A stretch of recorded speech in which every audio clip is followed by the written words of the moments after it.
শুভ সন্ধ্যা আমার সকল দর্শক বন্ধুদের। আজ পাঠ করব পূর্ণেন্দু পত্রীর সোনার মেডেল।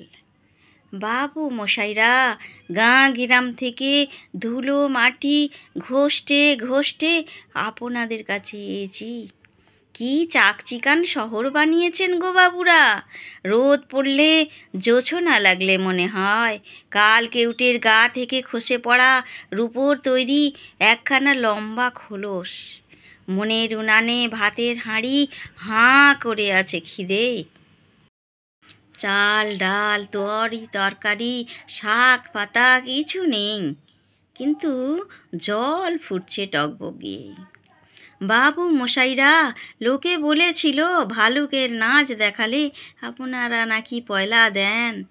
যখন যেমন বললেন নেচে নেচে হদ্দ, পয়সা দিবেননি। লোকে বলেছিল ভানুমতির খেল দেখালে আপনারা নাকি সোনার মেডেল দেন।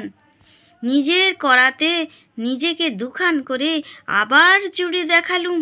আকাশ থেকে সোনালি পাখির ডিম পেড়ে আপনাদের ভেজে খাওয়ালুম গরম অমলেট। বাঁচা গাছে বানিয়ে দিলুম ফুলের ঘুঙুর। সোনার মেডেল দেবেননি।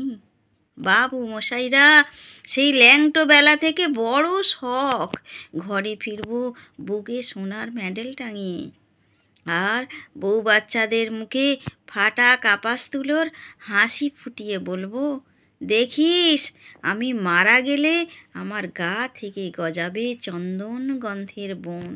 সোনার মেডেল দিবেননি। কবিতাটা যদি ভালো লেগে থাকে আপনাদের, তবে অবশ্যই লাইক কমেন্ট শেয়ার করবেন, আর সাবস্ক্রাইব করে পাশে থাকা বেল আইকনটাকে প্রেস করতে একেবারেই ভুলবেন না।